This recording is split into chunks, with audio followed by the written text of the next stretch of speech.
Saya serahkan kepada Pak Dharma, gitu, cara selanjutnya.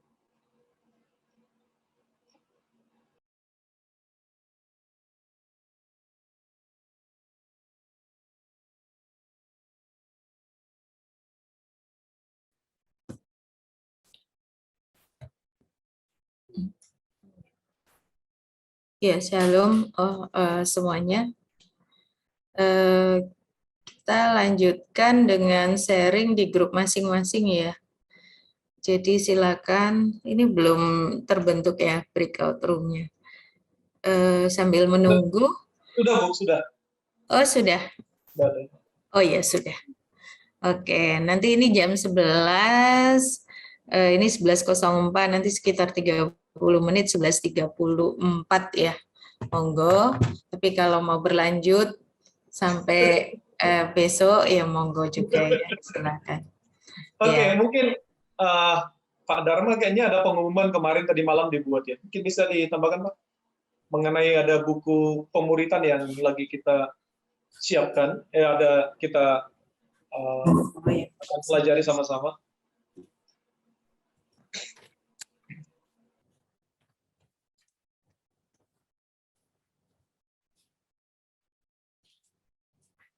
Ya, salam Bapak Ibu, Saudara. Apa kabar? Sehat semuanya? Puji Tuhan. Seperti pengumuman yang di dalam grup, Bapak Ibu silahkan menulis kalau ingin memesan paket buku Menjadi Seperti Kristus, itu terdiri atas 3 buku, ya, ada buku 1, 2, dan 3. Itu pemesanannya 1 paket, jadi silahkan nanti bisa menuliskan namanya di dalam list yang ada di grup. Nanti saya akan coba pesankan ke Jakarta, karena itu saya pesankan di Jakarta ya. Jadi saya mikir jangan difotokopi lah ya, karena itu kan hak cipta ya.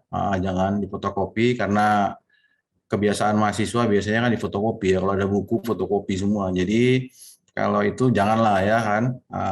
Sengaja saya nggak bikin harga supaya saudara nggak usah tanya, karena untuk investasi kerajaan surga masa pakai tanya-tanya ya. Jadi silakan ditulis sampai jam 10 besok pagi, saya tunggu daftarnya, kemudian saya akan order. Nanti pengambilan menyusul di mana aja ya. Silakan. Itu aja pengumuman saya, kira-kira nanti lanjut di diskusi yang berikutnya. Terima kasih, Tuhan berkati. Kita kembali ke studio. Ya, saya harapkan ngambil semua dah. Ya, karena itu bahan yang kita pakai untuk pemuritan.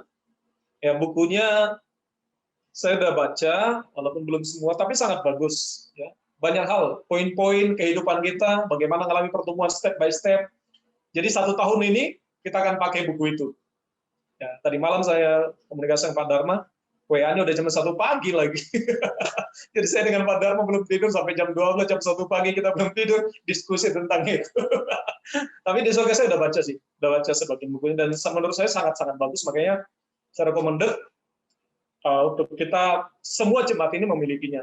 Sampai apa yang memang nanti mungkin apa yang lagi saya susun itu bisa selesai. Karena rupanya tidak mudah, menyusun modul itu nggak mudah, saudara. Step by step nggak mudah, sangat tidak mudah. Jadi ya udah ada yang dari rekan kita, dari yang MSK itu, saya lihat sangat bagus untuk bisa kita gunakan. Mungkin itu. Jadi saya harapkan semuanya paling tidak 1 per keluarga, bukan per orang ya, mungkin satu keluarga bisa. Tapi yang single, bukan yang jomblo ya, yang single bisa satu orang ya, yang single. Mungkin itu. Silakan. Mungkin itu aja. Silakan masuk ke ruang masing-masing. Thank you.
Shalom semua.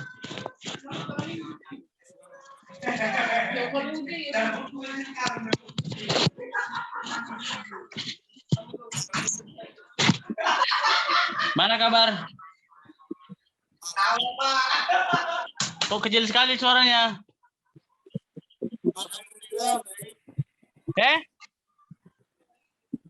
Alhamdulillah.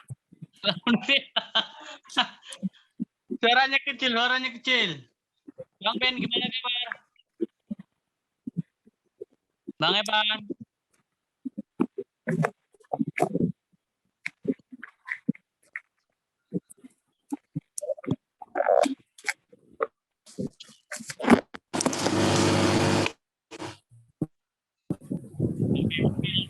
Tadi yang mau dibagikan dengan kehidupan dari kita, apa yang kita alami dalam minggu ini, hal yang Tuhan ingin kerjakan. Karena persekutuan kita pribadi dengan Tuhan, baik pagi maupun sore, ya mungkin kita sharingkan. Kak Freddy di mana nih? Lagi di rumah. Di Lipo. Iya. Oke. Ada mungkin yang dibagikan?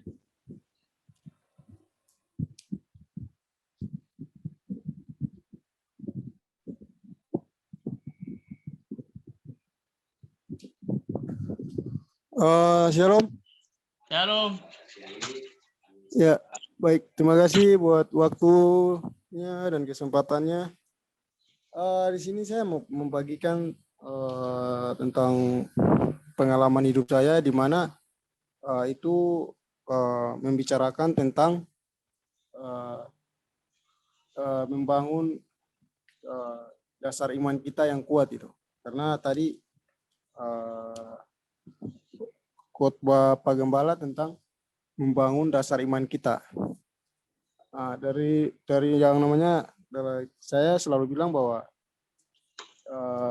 dalam kehidupan kita itu masalah terus ada. Dan saya itu dari dalam kehidupan saya dari semenjak masa SD sampai saya bandingkan mungkin saat ini baru masalah mungkin agak kurang lah, agak ringan gitu ya. Memang masalah ada, cuma beda ukurannya itu sangat beda dibanding dulu masih SD, SMP, SMA. Di saat kuliah ini bagi saya mungkin hanya 50% gitu dari 100% gitu. Jadi dari kecil itu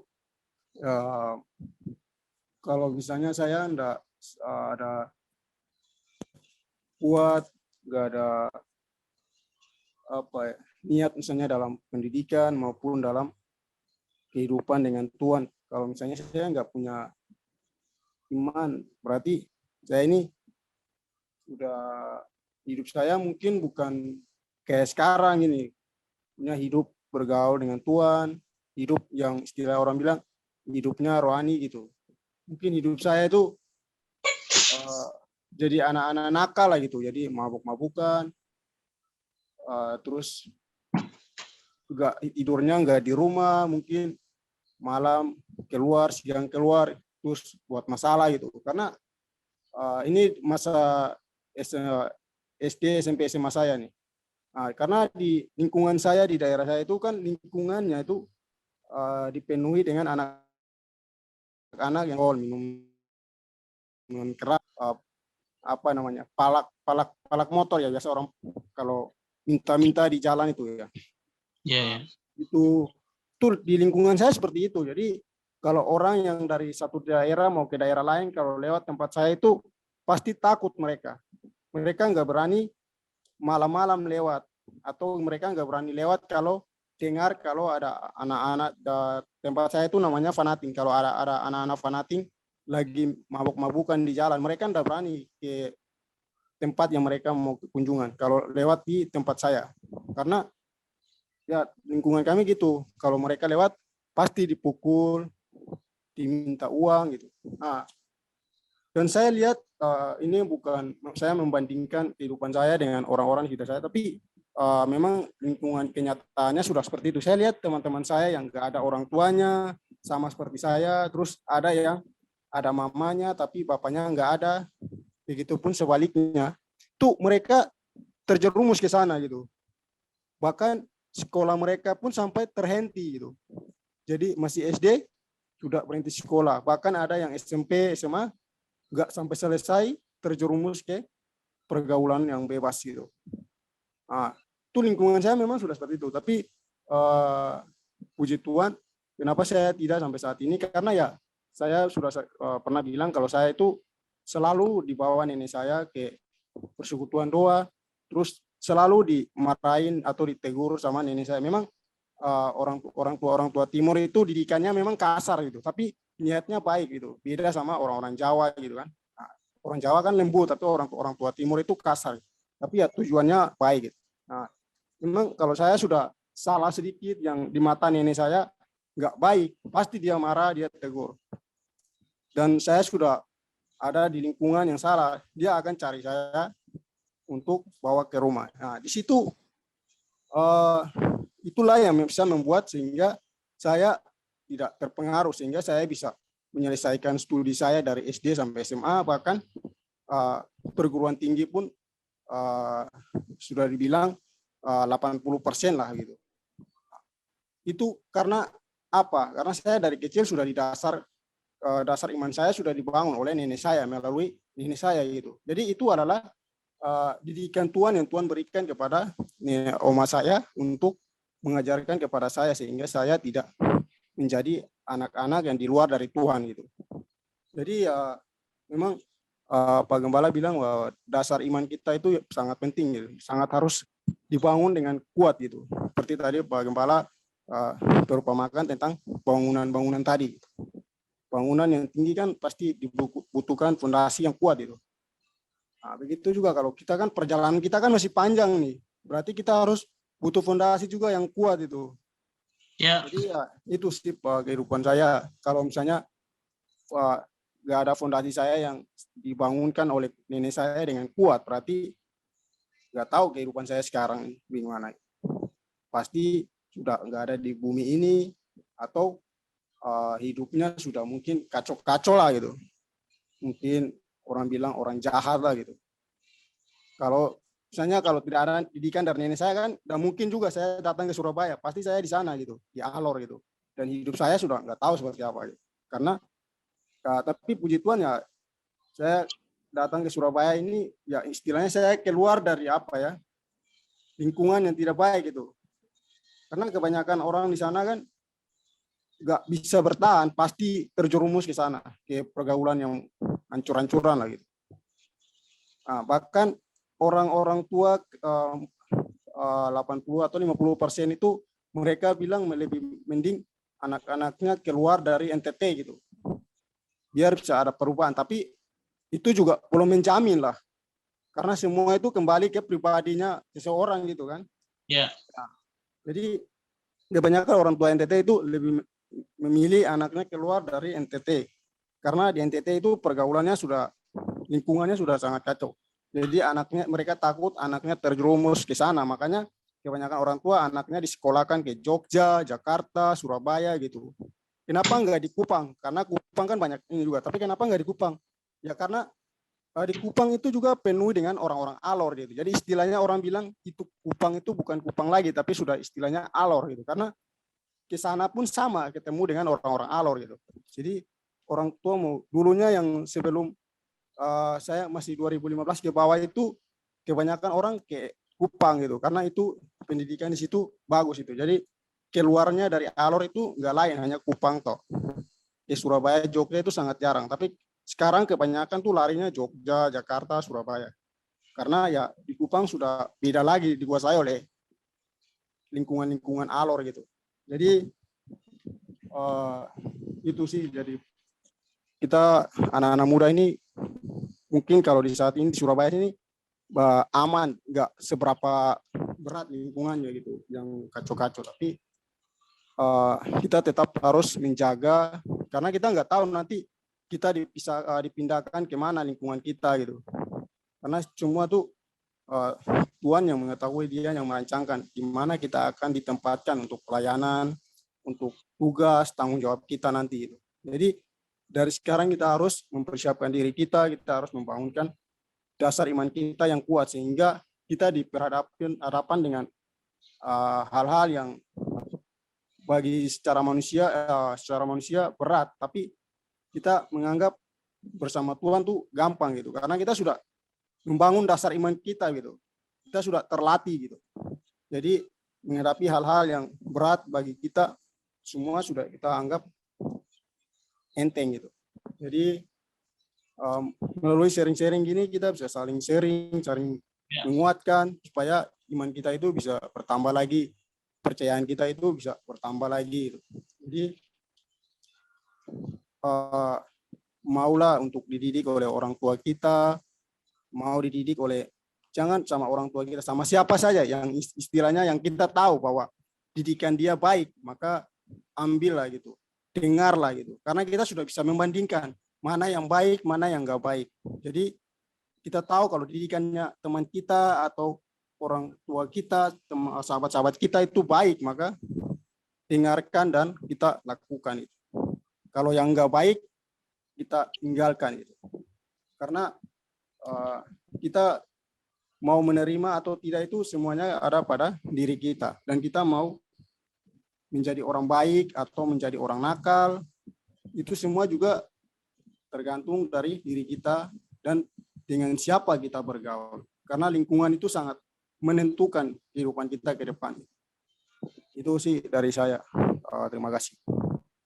Oke, terima kasih. Mungkin ada dari yang lain, Bang Evan.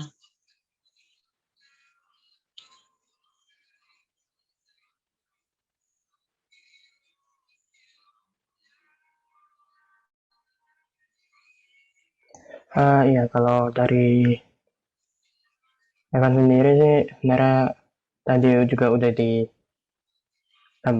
udah ya yang paling utama itu sih dari dalam diri kita itu ya harus tertanam lebih ya punya pondasi yang kuat lah, karena emang di luar sana masih banyak banget yang ya bisa dibilang kacau lah, kayak pergaulan, terus juga lingkungan yang ya bisa dibilang menghancurkan diri lah.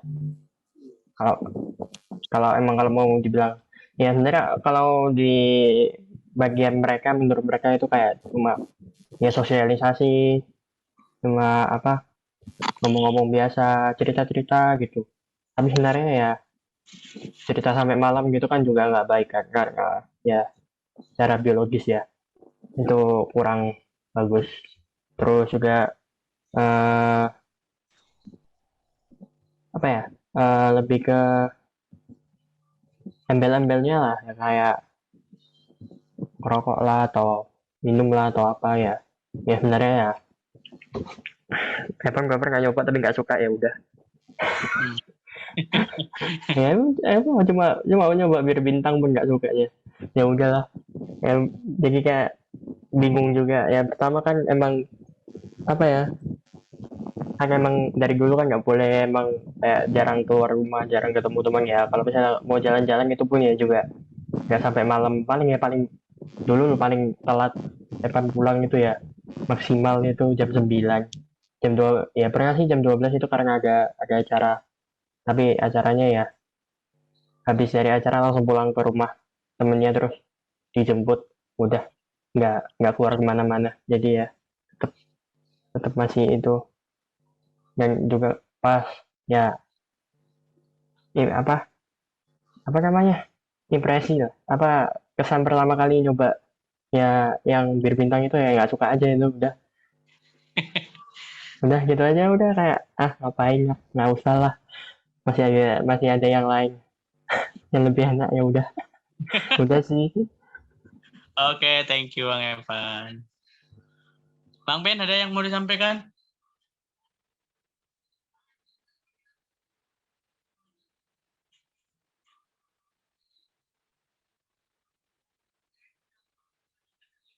Oke, Ben. Ya, mungkin seperti yang teman-teman bilang ya, mungkin membangun fondasi itu tidak mudah gitu loh. Karena mungkin itu kalau membangun fondasi itu mungkin pengaruhnya dari keluarga satu ya, keluarga yang mendidik kita gitu loh.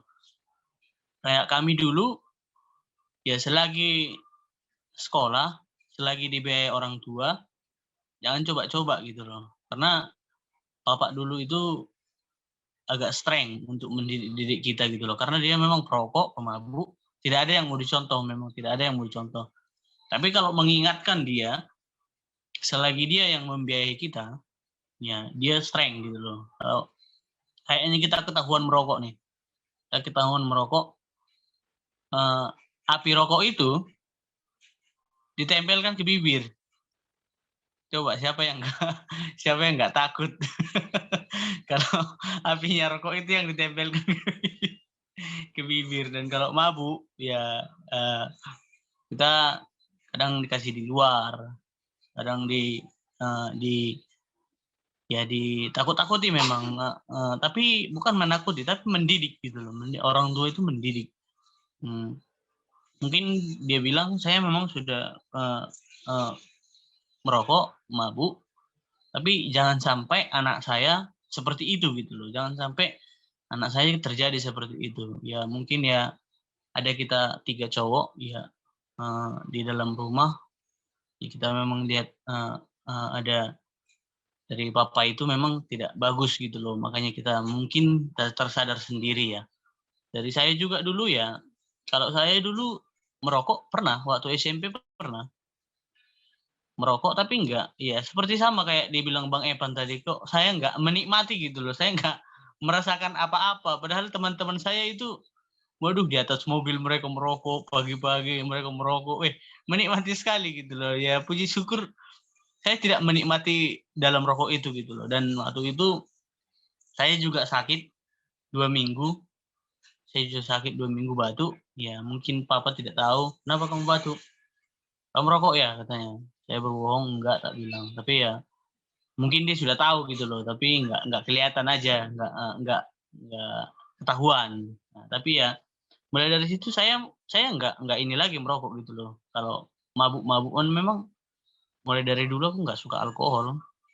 Enggak suka alkohol dan ya saya lihat juga apa sih gunanya gitu loh. Kalau mabuk itu kan kalau kita mabuk itu loh ibaratnya saya lihat ya, Among sama Bang Evan dekat gitu loh. Bang Ben sama Pak Tampuk dekat. Ya, saya melihat senang gitu loh. Tapi kalau kita di rumah ya, mungkin kalau dekat sama papa itu ya ketika dia mabuk gitu loh. Tapi kalau kita dekat mabuk, kita antar, kita jemput dia, itu dekat gitu loh. Tapi ketika selesai dari situ, dia kan nggak ingat. Kita yang ingat, dia nggak ingat. Dia mabuk, masalahnya dia mabuk gitu loh. Itu loh. Ya ketika kita lihat ya mungkin Ima juga ya belum merasakan kasih sayang papa, kasih sayang mama ya mungkin fondasi-fondasi itu dibangun dari keluarga terbesar gitu loh yang memberkati kita ya, mendidik kita bagaimana kita ke depan, bagaimana kita ke depannya mungkin tertekan kita dalam didikan itu kita tertekan tapi kita melihat hasil ke belakang gitu loh. Apa yang kita harus nilai-nilai yang kita tanamkan. Itu juga dengan ya mungkin firman-firman Tuhan yang hari-hari ini ya yang diberikan Pak Gembala, membangun fondasi, membangun baca Alkitab dan membangun di dalam pelayanan, ya mungkin itu akan terjadi dalam kita semua gitu loh. Apalagi kita ya tahu kan kita keluarga sudah takut akan Tuhan, ya pasti yang diajarkan adalah takut akan Tuhan ke depan gitu loh. Untuk ya kita anak-anaknya juga menduplikasi apa yang keluarga kita alami gitu loh dalam Tuhan. Saya bersyukur ya mungkin mama saya bukan orang karismatik ya yang tahu akan Tuhan, tapi walaupun HKBP, mama itu terus mendidik kita gitu loh. Jangan berbuat seperti ini tidak baik. Ada ajaran-ajaran yang diberikan memang bagi kita untuk ya kita hidup yang lebih baik gitu loh. jangan mabuk-mabuk, jangan kalau sekolah ya ibaratnya kan kita kadang-kadang sekolah kan bisa melenceng ke sana, cabut segala macam. Tapi aku dulu pernah terjerumus itu satu ya masalah lah bagi saya mungkin ya. Waktu SMA itu saya suka sekali namanya judi, bola biliar. Terkadang itu hari Sabtu kita nggak sekolah, nggak masuk, kita main biliar sampai pagi. Mulai Sabtu pagi sampai pagi hari Minggu kita bisa di sana gitu loh. Itulah sifat-sifat ya, kalau kita tidak menjaga, mungkin dulu saya tidak ada komunitas ya, namanya gereja tidak ada. Ya saya juga gereja dulu sekali seminggu ya. Sekarang kadang sebulan 2 kali karena kita nggak diajar, nggak dididik dalam hal itu gitu loh. Nah, makanya kita pergaulan ini memang sangat merusak. Tapi bagaimana diri kita sendiri membatasi pergaulan itu, ya tergantung diri kita sendiri juga gitu loh. Kalau teman kita mabuk, saya dulu dibilang, kamu lucun, kamu culun katanya. Semua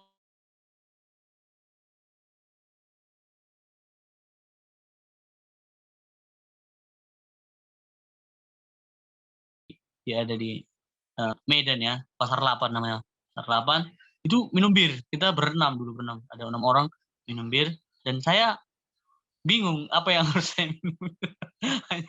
hanya ada tuak sama bir bintang. Saya bingung apa yang harus saya minum pikirku. Terus aku pergi keluar, terus aku beli Sprite, kan agak sama kan warnanya itu, putih, agak sama putih. Terus aku ambil gelasnya, aku tuang deh ini Sprite itu, tuang di situ sama-sama bareng-bareng minum. Mereka merokok, minum segala macam. Nggak peduli pikirku, yang penting ya menyelamatkan diri sendiri gitu loh. Ya kita kalau kita tidak mau bergaul sama mereka kan juga masalah. Ya kita mengurangi teman ibaratnya. Tapi kalau kita cerdik dalam membangun sebuah hubungan, ya kita bisa masuk ke sana. Tapi kita menjaga kehidupan kita, bagaimana kita tidak terikut dengan mereka gitu loh. Bagaimana kita tidak terpengaruh dengan mereka. Itu bisa kita lakukan caranya gitu. Saya dulu itu seperti itu caranya. Kalau mereka mabuk, saya minum Sprite gitu loh. Kan nggak mabuk, nggak mau mabuk, mereka sudah mabuk. Saya pernah ngantar teman saya ya. Pernah ngantar 6 orang. Wah, ada yang jatuh, ada yang muntah. Itu sampai saya ikat di motor itu gitu loh. Saya bawa dua-dua. Saya ikat di motor itu, saya bawa sarung sepet itu, saya ikat mereka biar bisa saya bawa. Karena mereka kan langsung terjatuh kan, nggak sadar gitu. Ya itu mungkin ya yang kalau di dunia luar sana yang tidak mendidik diri kita ya, mungkin dengan hal-hal yang seperti itu, ya itu yang membuat hidup kita menjadi rusak gitu loh. Tapi ketika kita percaya dalam sebuah gereja ini ya, di mana kita ada kelompok sel dalam persekutuan kita gitu ya, mengajarkan bagaimana kita harus hidup di dalam Tuhan. Saya juga ya berapa lama, sekitar 3 tahun ini diajar oleh Pak Dharma, Bu Betty, Pak Gembala, Ibu Gembala, bagaimana memang anak muda itu harus berkualitas dalam Tuhan. Berkualitas, bukan berfungsi lagi. Bagaimana kita berkualitas dalam Tuhan.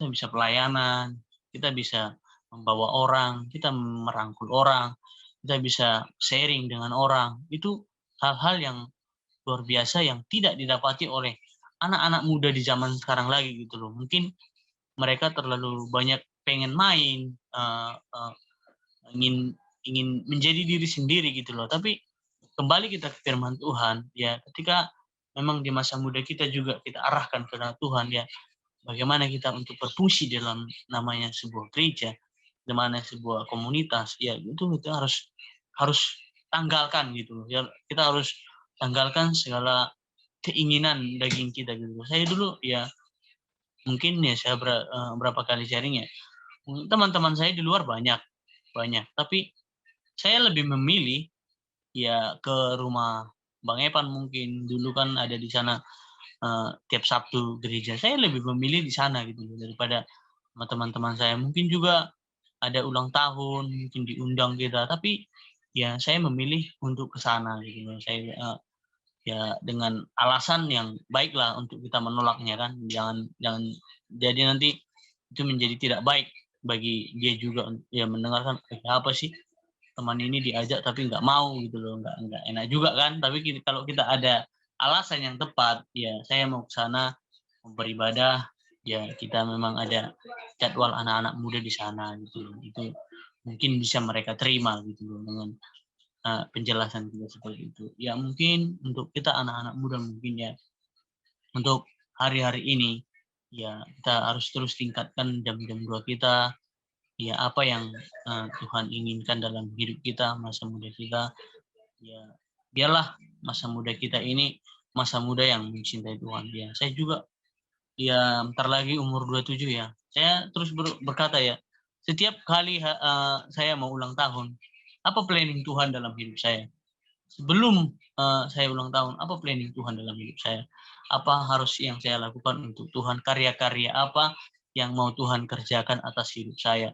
Itu selalu saya bertanya tiap tahun gitu. Ketika ulang tahun nanti saya berdoa, saya bangun pagi-pagi berdoa, ya Tuhan ajarkan saya untuk lebih mencintai Engkau lebih lagi. Karena ya kalau dibilang secara umur ya mungkin saya ya sudah ibaratnya sudah dewasa lah, 27 tahun, sama kayak Bang Ima mungkin. Kalau Bang Evan kan di bawah 20 masih ya. Ya, tapi kita percaya ya di dalam umur yang kita miliki hari-hari ini, ya kita bisa bertanya kepada Tuhan, apa yang sudah kita kerjakan untuk Tuhan. Karena karena penebusan Roh Kudus, ya kita sudah dengar yang dijelaskan oleh Pak Dharma 2 minggu yang lalu ya, karya penebusan Tuhan itu bukanlah karya yang sembarangan. Tapi dia membayar hidup kita dengan darah yang mahal, dengan nyawa, dia tukar hidup kita yang berdosa dengan nyawa. Kalau dibilang-bilang ya, kalau kita hitung dosa kita ya tidak ada ampun memang. Tidak ada, ya namanya kalau ditimbang-timbang juga ya kayak tetangga sebelah ya. Pasti timbangannya mengarah ke yang salah lah. Lebih baik ke yang salah. Karena kalau kita hidup sehari-hari itu ya kadang-kadang dalam sehari itu kita lihat mana yang salah atau yang benar gitu loh yang kita lakukan. Kadang-kadang kebanyakan yang salah.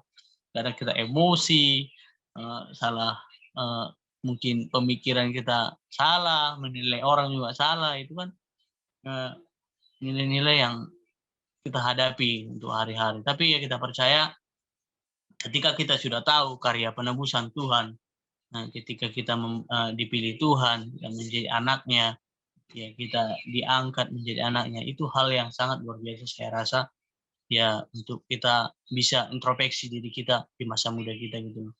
Untuk kita ke depan mungkin ya membuat sesuatu hal apa yang bisa kita lakukan gitu. Ya mungkin di momen-momen Paskah ya, sebentar lagi momen Paskah, ya kita bisa melihat ya bagaimana Tuhan itu bekerja atas kita, Tuhan itu memberikan kasih-Nya bagi kita. Ya, ketika saya ditayangkan kapan hari ya video yang diberikan Pak Dharma ya, saya menangis gitu. Tuhan itu dicaci, dimaki, diludahin, dipukul, dicabuk, dan dikasih asam lagi. Wow, itu sangat dahsyat sekali. Kalau mungkin secara manusia kita tidak sanggup gitu. Kita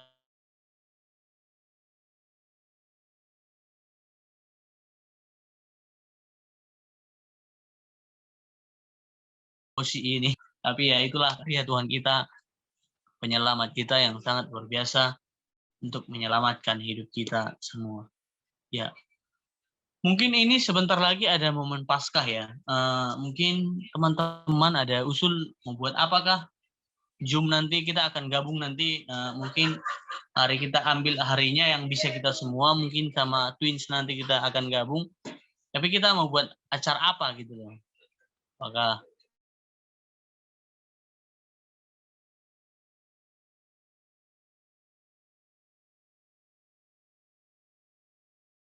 iyalah, mungkin ada usulan dari teman-teman mungkin. Ya mungkin untuk minggu depan ya bisa kita rancangkan apa yang usulan-usulan yang masuk, mungkin nanti ya bisa kita pertimbangkan kita harus mau melakukan apa. Oke, untuk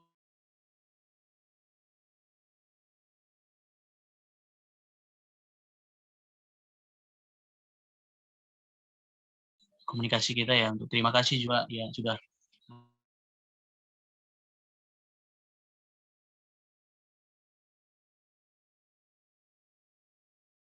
di hari kita ya, bahwa ya, kita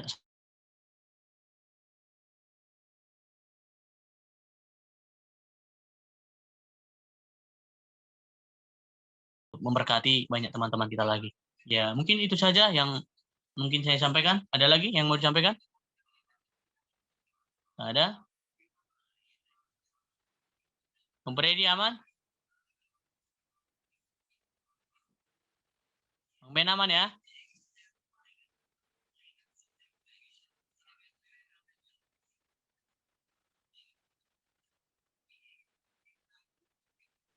Aman. Puji Tuhan. Mungkin kita tutup dalam doa. Mari kita bersatu dalam doa.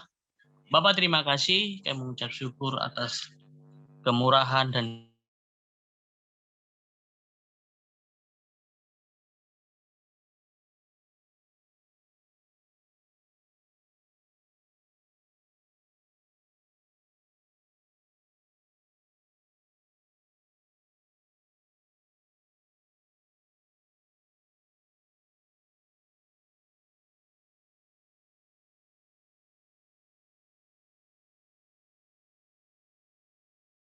Tuhan, untuk kami lebih lagi melihat kebaikan kemurahan-Mu di dalam kehidupan kami Tuhan. Dan kami juga mau berdoa Tuhan, apa yang ada dalam diri kami pagi hari ini Tuhan, sampaikan dalam tangan-Mu Tuhan. Berkati setiap hati kami Bapa, berkati setiap kerinduan kami Tuhan. Kami mau menjadi anak-anak muda yang takut akan Tuhan. Kami mau menjadi anak-anak muda yang berguna dalam pelayanan kami Tuhan. Kami mau Tuhan Kau pakai di dalam pelayanan ini Bapak, di dalam nama Tuhan Yesus. Berbagai potensi mungkin ada dalam diri kami Tuhan. Untuk itu Tuhan kami percaya potensi-potensi yang ada dalam diri kami, biarlah itu berkembang Tuhan, semakin berkembang untuk melayani, memberikan layanan lebih lagi untuk Tuhan, memuji dan mempermuliakan nama Tuhan. Berkati setiap kami Tuhan, di perkuliahan kami percaya ada anugerah-anugerah Tuhan yang luar biasa tambahkan bagi setiap kami. Mungkin kami yang bergumul di dalam keuangan Tuhan, kami percaya di dalam nama Tuhan Yesus, Kau menjadi sumber jawaban bagi setiap kami Tuhan, sumber berkat bagi setiap kami Tuhan, di dalam nama Yesus. Kami memberkati anak-anak-Mu Tuhan, apa yang dikerjakan tangan mereka Tuhan, biarlah Tuhan Kau buat berhasil untuk Tuhan, mereka bisa Tuhan melihat perpanjangan tangan Tuhan itu sangat luar biasa di dalam kehidupan setiap kami. Kami juga berdoa Tuhan ketika orang tua kami yang menjadi suplai berkat bagi kami Tuhan dalam membayar setiap apapun dalam aktivitas kuliah kami. Kami berdoa juga Tuhan, Kau memberikan kesehatan, kekuatan bagi keluarga mama, papa kami Tuhan. Kami percaya Kau juga memberkati usaha pekerjaan mereka Tuhan. Untuk Tuhan kami bisa melihat kasih karunia Tuhan terus nyata terjadi dalam kehidupan kami dan keluarga kami Tuhan. Di dalam nama Tuhan Yesus Kristus kami percaya keberhasilan yang kami raih juga Tuhan. Kami berdoa biarlah Tuhan Kau memberikan hikmat dan pengetahuan, kepintaran bagi setiap kami untuk kami dapat melihat keajaiban Tuhan yang luar biasa terus terjadi dalam kehidupan kami. Tuhan juga kami berdoa untuk kami yang bekerja Bapa yang baik. Kami yang bekerja Bapa, berikan kami kekuatan, kesehatan yang baru terus setiap pagi Tuhan. Untuk kami dapat melaksanakan aktivitas kami, pekerjaan kami, usaha kami Tuhan. Mungkin kami yang bekerja sebagai karyawan, mungkin kami yang membuka usaha kami Tuhan. Kami percaya Engkau yang memberkati, Engkau yang menjamah setiap apapun yang kami kerjakan Tuhan. Biarlah Tuhan kami terus bisa melihat kebaikan, kemurahan Tuhan itu tercurah atas setiap kehidupan kami. Kami juga berdoa Tuhan untuk kami bangun pribadi kami Tuhan, hubungan pribadi kami dengan Tuhan. Biarlah Tuhan hubungan pribadi, perjumpaan pribadi kami dengan Tuhan terus senantiasa Tuhan terjalin, terus senantiasa Tuhan terbangun dalam kehidupan kami. Hingga kami melihat ada manusia roh yang luar biasa terus hidup dalam diri kami, membenahi terus kehidupan kami. Pola pikir kami Tuhan menjadi dewasa di dalam Tuhan, bertumbuh di dalam Tuhan, mengenal Tuhan lebih lagi Tuhan. Terima kasih Bapak yang baik, kamu berkati setiap keluarga kami dimanapun mereka berada. Ya Tuhan, keluarga yang Kau titipkan bagi kami Tuhan, Bapak Mama yang Kau titipkan bagi kami Tuhan, mengarahkan kami menjadi orang-orang muda yang takut akan Tuhan. Terima kasih juga Tuhan untuk pembimbing-pembimbing rohani kami Tuhan. Biarlah semakin lebih lagi Tuhan, kami diajar dan dibentuk, dilayani untuk menjadi pelayan-pelayan Kristus, menjadi pelayan-pelayan untuk ke depan Tuhan. Terima kasih Bapak yang baik, terpujilah nama-Mu. Di dalam nama Tuhan Yesus, kami bersyukur dan berterima kasih di hadapan-Mu, Bapak. Terpujilah nama-Mu. Kami kembalikan segala hormat pujian kami. Berkati Bang Epan, berkati Kakak Ima, berkati juga Bang Ben dan semua teman-teman kami yang lain. Dalam nama Tuhan Yesus, terpujilah nama-Mu. Dalam nama Yesus. Haleluya. Amin. Thank you semua. Selamat. Bye. Tuhan Yesus memberkati. Sampai jumpa di minggu depan dan di hari Kamis kita bersama-sama. Thank you. Tuhan Yesus memberkati. Terima kasih Bang Epan, Bang Ben, Freddy.